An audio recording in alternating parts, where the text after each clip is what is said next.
آخری عشرہ جو رمضان کے آخری 10 دن ہیں، اس میں اللہ تعالیٰ نے اس امت کو ایک بہت بڑی نعمت عطا فرمائی ہے، وہ ہے شب قدر، لیلۃ القدر۔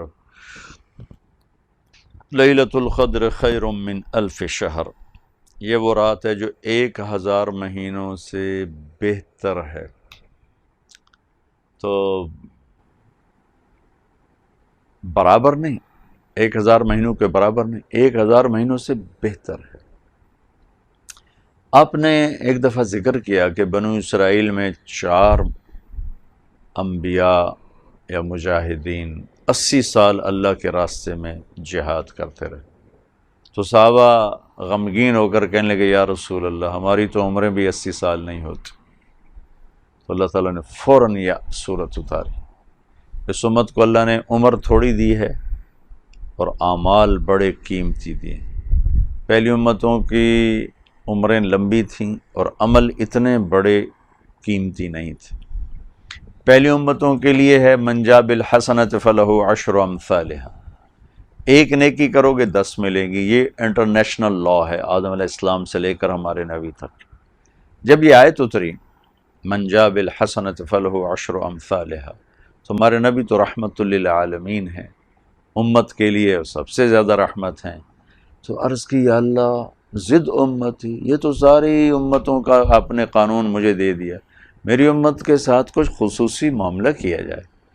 دوسری آیت آئی من ذا الذی یقرض اللہ قرضا حسنا فیضاعف له اضعافا کثیرا، چلے ہمارے حبیب ہم کئی گنا کر دیتے ہیں، جو ہمیں قرضہ دے گا ہم کئی گنا کر دیں گے۔ کئی گنا میں وضاحت کوئی نہیں تھی کتنا، تو ہمارے نبی نے عرض کی یا اللہ زد امت، یا اللہ تھوڑا اور زیادہ کر دیں۔ تو حبیب اور محب تو پھر اللہ اور اس کے رسول ہیں۔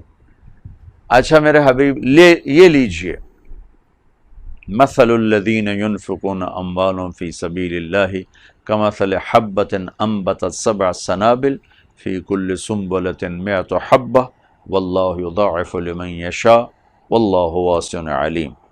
جو آپ کی امت میں ہمارے نام پر 1 روپیہ خرچ کرے گا، ہم 700 لکھیں گے، ان نیکی کو 700 گنا لے جائیں گے۔ اب ٹھیک ہے، سبحان اللہ، رحمت للعالمین، رحمت للامہ۔ آپ نے کہا، آپ نے عرض کی یا اللہ زد امتی، یا اللہ تھوڑا اور زیادہ کر دے، تیرے لیے کیا مشکل۔ 700 گنا پہ بھی راضی نہیں ہوئے، ہمیں اللہ نے ایسے رسول دیے اور ہم نے انہی سے ہی بے وفائی کر دی۔ تھوڑے تھوڑے نفع پہنچانے والوں کی چوکٹ پہ گر گئے، ایمان بیچ دیا، غیرت بیچ دی، ضمیر کو سلا دیا۔ لیکن وہ شفیق نبی جنہوں نے سب کچھ اپنے ہمارے اوپر لٹا دیا، اپنا آپ، اپنی اولاد، اپنی نسل، اپنا گھر، ہر چیز لٹا دی، ہے ان کا کبھی خیال بھی نہیں آیا کہ ان سے بھی تو وفا کرتے۔ 700 گنا پہ نہیں راضی ہوئے، تو کہ اللہ تھوڑا اور زیادہ، تو اللہ نے کہا چلو انما یوفی الصابرون اجرہم بغیر حساب، ہم آپ کی امت کے صبر والوں کو بے حساب دیں گے، کوئی حساب نہیں ہے۔ جب اللہ دے گا بے حساب تو اپنی شان کا دے گا۔ حضرت علی رضی اللہ عنہ کے پاس ایک عورت پیالہ لے کر آ گئی، جی مجھے تھوڑا شہد چاہیے۔ وہ سامنے شہد کا بڑا مشکیزہ لٹکا ہوا تھا، تو آگا یہ اٹھا کے اس کو دے دو۔ وہ جب لے کے چلی گئی تو ان کے خادم نے کہا وہ تو پیالہ لے کر آئی تھی، آپ نے پوری مشک اٹھا کے دے دی۔ کہ وہ اپنی شان کا مانگنے آئی تھی، میں نے اپنی شان کا دے دیا، تو یہی میرا اللہ کرے گا۔ تو اللہ نے اس امت کے اجر بڑھائے، ٹائم تھوڑا ہے کام کرنے کا، اجر بہت زیادہ کر دیا ہے۔ اس میں تو ہمارے لیے اگر ہم اس اینگل سے دیکھیں تو کتنی آسانی ہے، ایک مزدور کام تھوڑا کرے اور اس کی اجرت زیادہ لے، تو دوسرے کہیں گے تو اسے یہ رہے کہ چکر ہے 2 گھنٹے کام کرتا ہے 2000 لے جاندہ ہے، اسی 12 گھنٹے کام کرنا ہے سانوں 500 ملتا ہے۔ تو یہ جو تھوڑے کام میں زیادہ لے کے جا رہا ہے، یہ تو بڑا خوش ہو گیا، میرا تھوڑے ٹائم میں میرا کام بن گیا۔ تو موت تو اصل میں چھٹی ہے نا، موت سے اس لیے ڈرتے ہیں کہ موت کی تیاری نہیں، اور موت سے اس لیے ڈرتے ہیں کہ اللہ کی ملاقات کا شوق نہیں، جنت کا یقین کمزور ہے، اس لیے موت سے خوف آتا ہے۔ لیکن اگر اللہ راضی ہو اور ہم اللہ کو راضی کرنے والی زندگی گزار رہے ہوں تو اب یوں سمجھے موت چھٹی، جیسے وہ آخری گھنٹی بجتی ہے تو بچے ایک دم چھلانگے لگاتے ہوئے باہر نکلتے ہیں. وہ مجھے پڑھنے کا شوق تو ہوتا نہیں تھا، ماں باپ نے دھکا دیا ہوا تھا، تو میں آخری گھنٹی پہ کان لگائے رکھتا تھا. ہمارے سینٹرل ماڈل اسکول کا بابا خوشی محمد ہوتا تھا، وہ جب آخری گھنٹہ آخری وہ مارتا تھا نا، اس پر وہ گھنٹی لگی ہوتی تھی، اس پر آ کر وہ ایسے ہتھوڑا مارتا تھا لکڑی کا، ٹن. تو میں نعرہ لگاتا چھٹی، کیونکہ میں تو انتظار کر رہا ہوتا تھا، مجھے نہیں پتا ٹیچر کیا کہہ رہا ہے، لڑکے کیا لکھ رہے ہیں. میرے کان لگے ہوتے تھے کہ چاچے خوشی ہے، گھنٹہ کس لیے بجاونا ہے. وہ یار ٹن ہوتے ملے بھی چھٹی ہو گئی. اگر اللہ ہم سے راضی ہے نا تو موت چھٹی ہے، اور اللہ کی ملاقات ہے، اللہ کے نبی کی ملاقات ہے. اللہ میں ایسی زندگی نصیب فرما دے. ٹائم تھوڑا، اجر زیادہ. پہلی امتوں کا ٹائم بہت زیادہ، اجر بہت تھوڑا. 200 سال کی زندگی، اجر تھوڑا. یہاں 80 سال کی زندگی، 50 60 70 سال کی زندگی بے حساب اللہ تعالیٰ نصیب فرما رہے ہیں. یہ بھی ہمیں اپنے نبی کی طفیل شب قدر ملی، لیلۃ القدر. ایک رات 80 سال کی عبادت سے بہتر. پہلی امتیں 80 سال عبادت کر کے جہاں پہنچیں گی، یہ امت ایک رات گزار کے وہاں سے آگے چلی جائے گی. تو اس رات کو ضائع نہ ہونے دیں. یہ کبھی 21 ہوتی ہے، کبھی 23 ہوتی ہے، کبھی 25 ہوتی ہے، کبھی 27 ہوتی ہے، کبھی 29 ہوتی ہے. پورے پاکستان میں 27ویں کو سب جاگ رہے ہوتے ہیں کہ آج شب قدر ہے. ہو سکتا ہے وہ شب قدر ہو سکتا ہے، لیکن یقینی نہیں سمجھنا چاہیے. آج کل تو راتیں بڑی چھوٹی ہیں. ہم تراویح سے فارغ ہوتے ہوتے ہمیں 11 بج جاتے ہیں، اور 2:30 بجے سحری شروع ہو جاتی ہے، تو بیچ میں تو ٹائم ہے 2-3 گھنٹے کا ہے. تو اگر ہم سارے یہ جاگ لیں، اور ہماری نوجوان نسل تو آج کل ویسی راتوں کو جاگتے ہیں، یہ رات کو جاگ لیں، تھوڑے سے نفل پڑھ لیں، تھوڑے سے قرآن پڑھ لیں، تھوڑا سا ذکر کر لیں، تھوڑی سی دعا مانگ لیں، اور ساری رات ان کی قیمتی بن جائے گی. یہ 5 راتیں اگر آپ جاگ لیں، 21 23 25 27 29، ان میں سے ایک رات ضرور شب قدر ہے. وہ ایک رات آپ کے لیے 1000 مہینوں سے بہتر ہے. میں جب 3 چلے لگا رہا تھا 1971 میں، تو رمضان آ گیا، ہم پیدل چل رہے تھے ادھر بارڈر کی طرف، قصور سے آگے.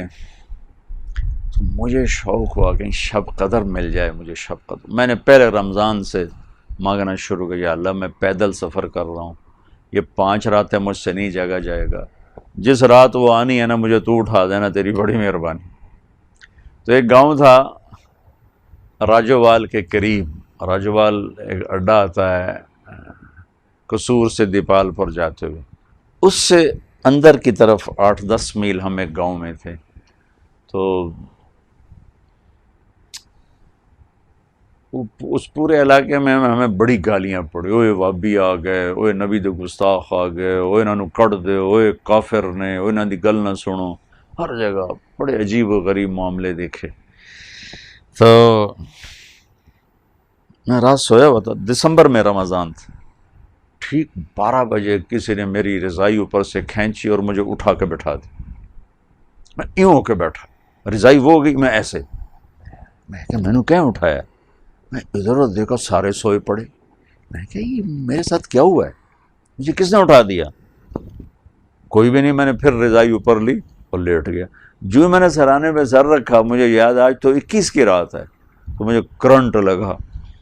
میں اٹھ کے کھڑا ہوا تو سامنے گھڑی پہ 12 بج رہے تھے. تو مجھے نہیں پتا کہ وہ شب قدر تھی یا میری وہ دعا کی قبولیت تھی، لیکن جو میں پچھلے دنوں مانگتا چلا آیا کہ یا اللہ مجھے بس شب قدر میں اٹھا دینا. 5 راتیں نہیں اٹھا جاتا، پیدل سفر ہے، روزہ ہے، اور آگے لوگ بھی ایسے بھائی مل رہے ہیں کہ مسجدوں سے دھکے دے کے نکال رہے ہیں. تو وہ میرے ساتھ یہ ہوا، واللہ عالم وہ تھی نہیں تھی، یہ میرا کوئی دعویٰ نہیں ہے. لیکن میں یہ ضرور واضح کرنا چاہتا ہوں، کبھی 21 کبھی 23 کبھی 25 کبھی 27 کبھی 29. بلکہ بعض علماء یہ کہتے ہیں کہ ان 10 راتوں میں کوئی ایک رات ہوتی ہے. بعض کا یہ بھی کہنا ہے. ہمارے نبی پاک صلی اللہ علیہ وسلم ہمیشہ یہ 10 دن اعتکاف میں بیٹھتے تھے، ساری زندگی اعتکاف. 1 سال اعتکاف نہیں بیٹھے کسی وجہ سے، تو شوال میں اس کی قضا دی، شوال میں 10 دن کے لیے بیٹھے. اور عام دنوں میں جب آپ تہجد میں اٹھتے تھے تو خاموشی سے اٹھتے تھے، لیکن جب رمضان آتا تھا اور آخری عشرہ تو اپنے گھر والوں کو بھی اٹھاتے تھے، اپنے گھر والوں کو بھی ساتھ اٹھاتے تھے اور بالکل اللہ کی طرف یکسو ہو جاتے تھے۔ تو اگر آپ 10 راتیں جاگ لیں، اعتکاف میں بیٹھ جائیں، آپ کے لیے بہت بڑی نعمت ہے۔ اعتکاف میں نہیں بیٹھ سکے، 10 راتیں نہیں جاگ سکے، یہ 5 راتیں جاگ لیں اور اس میں نفل پڑھیں، قرآن پڑھیں، تلاوت کریں، تسبیح پڑھیں، دعا مانگیں۔ دعا سب سے بڑی عبادت ہے، کیونکہ وہ ساری رات دعا کی قبولیت قبولیت قبولیت قبولیت۔ بس 4 آدمی ہیں جو اس رات کی نعمت سے محروم رہتے ہیں۔ جبریل نیچے اترتے ہیں زمین پر فرشتوں کو لے کر اور پوری دنیا میں پھیل جاتے ہیں، جہاں جہاں شب قدر میں جاگنے والے دعائیں کہہ کر وہ آمین کہتے ہیں۔ پھر جب اذان پر سارے اکٹھے ہوتے ہیں تو فرشتے جبریل سے پوچھتے ہیں کیا ہوا، تو کہتے ہیں اللہ نے سب کو معاف کر دیا، 4 آدمی پینڈنگ۔ یہ نہیں کہ ان کو معاف نہیں کیا، مؤخر کیا ہے کہ یہ 4 آدمی ہیں، یہ 4 کام کرتے ہیں، یہ ختم کر دیں گے، ہم معاف کر دیں گے۔ تو انہوں نے کہا جی کون کون؟ کہا ایک شراب کا پینے والا، مستقل شراب کا عادی، شب قدر میں نہیں کیس کھلتا اس کی۔ ایک ماں باپ کا نافرمان، ماں باپ کا نافرمان۔ ابھی تھوڑی دیر پہلے میں نے خط پڑھا، ایک ماں نے مجھے خط لکھا کہ میرے 2 بچوں سے میری جان چھڑا دو، ان کے لیے انہوں نے مجھے ذلیل کر دیا ہے، میں چاہتا ہوں میری ان سے جان چھوٹ جائے۔ یعنی وہ ان کی موت کی تمنا کر رہی، جوان بیٹے موت کی تمنا کر رہی ہے ماں ہو کر، کہ انہوں نے ماں کو اس قدر تنگ کیا ہوا ہے کہ ماں جیسی شخصیت اور ہستی کا سینہ اور کلیجہ انہوں نے چیر کے رکھ دیا ہے۔ تو فرمایا ایک ماں باپ کا نافرمان بخشش نہیں ہوتی۔ تیسرا رشتہ داروں سے لڑائی جھگڑا کرنے والا، جو میں نے پہلے ایک ریکارڈ کروایا ہے کہ جھگڑے نہ کرو، لڑائی نہ کرو، لڑائی نہ کرو۔ رشتہ داروں سے بات بات پہ لڑنے والا، ایک اس کی بخشش نہیں ہوتی۔ اور ایک دل میں کینہ رکھنے والا، کینہ کسے کہتے ہیں؟ کہ میں آپ سے نفرت بھی کرتا ہوں اور آپ کو نقصان بھی پہنچانا چاہتا ہوں، اور اس کے کوئی نہ کوئی میں ہیلے بہانے تلاش کر رہا ہوں کہ کیسے آپ کو نقصان پہنچاؤں، اس کو کینہ کہتے ہیں۔ تو یہ 4 آدمی کو چھوڑ کر باقی سب کی بخشش کا اعلان ہو جاتا ہے، اور ان 4 کے لیے یہ نہیں کہا جاتا کہ ان کی بخشش نہیں ہوگی، یہ کہا جاتا ہے اگر یہ توبہ کر لیں گے تو ان کو بھی معاف کر دیں گے۔ شراب پینے والا، ماں باپ کا نافرمان، رشتہ داروں سے لڑنے والا اور دل میں کینہ رکھنے والا، اس رات کو قیمتی بنائیں، اس رات کی قدر فرمائیں۔ اور پھر عید کی رات بھی بڑی قیمتی رات ہے، اس رات اللہ کا اعلان ہو رہا ہے کہ جنہوں نے میرے خاطر بھوک برداشت کی، رات کو نماز پڑھی، میں نے سب کو معاف کر دی۔ تو یہ اس آخری عشرے کے لیے میں یہ تھوڑا سا وقت ہے، اگر اللہ دے دے تو ضرور اٹھیں۔ اعتکاف میں بیٹھنے والوں کے لیے ایک فضیلت ہے، وہ سوئے بھی ہوں گے تو ان کے لیے نوافل کا، عبادت کا اجر لکھا جا رہا ہوگا۔ باقی میں گھر میں سوؤں گا تو سونے کی بات ہے، نفل پڑھوں گا تو نفل لکھے جائیں گے، لیکن اعتکاف میں بیٹھنے والا یا بیٹھنے والی عورتیں گھر میں اعتکاف بیٹھ سکتی ہیں، ایک کمرہ مخصوص کر لیں تو وہ سو بھی جائیں گی تو ان کے لیے نیک عبادت کا اجر لکھا جائے گا۔ اللہ ہمیں شب قدر کو ڈھونڈنے کی توفیق دے اور اس کی رحمتیں برکتیں اللہ تعالی ہمیں نصیب فرمائے۔ السلام علیکم۔